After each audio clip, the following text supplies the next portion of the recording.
We here in America struggle to uphold our own democratic institutions. There is a situation playing out in South Korea right now that is remarkably relevant, disturbing, and maybe at this hour, quite hopeful. A remarkable scene you may have seen throughout the day unfolding over just the last 24 hours where citizens of South Korea have taken to the streets to defend democracy against an erratic far-right president who declared martial law. I mean, just straight up dictatorship, right? A dictatorial power grab. Like, we ban all politics henceforth. Nothing in civil society can happen, right? Single-handedly revoking freedom of speech and freedom of assembly, freedom of movement, the freedom to strike. And all of this happening in a country where memories of authoritarian rule are fresh. This is a democratic country because its people fought for that democracy. After a series of authoritarian regimes in the post-World War II era, post-Korean War era, a military coup swept South Korea in 1980.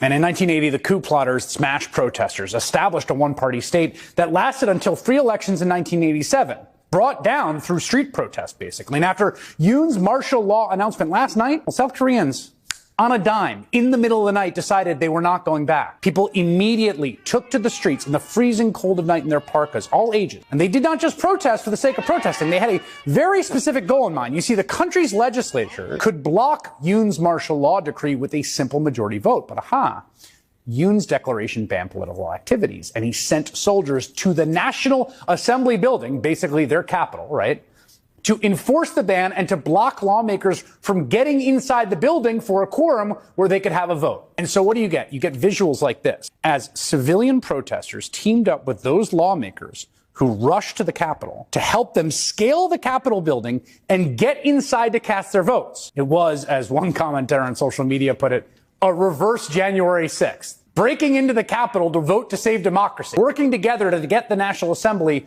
to vote to overrule martial law. And it worked.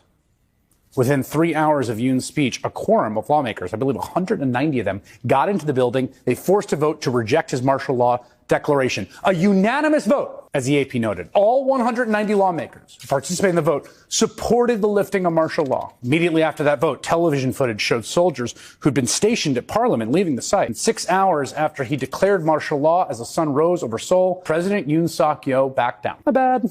Maybe not. He lifted his order. Protesters are celebrating. Many are calling for Yoon to resign or be impeached. Now, I've been transfixed by these developments all day long. I don't know if you have as well. I mean, incredible stuff. Exciting, inspiring, energizing to watch everyday Koreans. I mean, all ages, people, I think, from what I could tell from the reporting, whose politics were really kind of all over the place, come out to stand up for democracy. Grandmas in their parkas in freezing temperature, standing up to armed soldiers in their faces, literally pushing their lawmakers to pass a law saving their democratic institutions. It's a different country.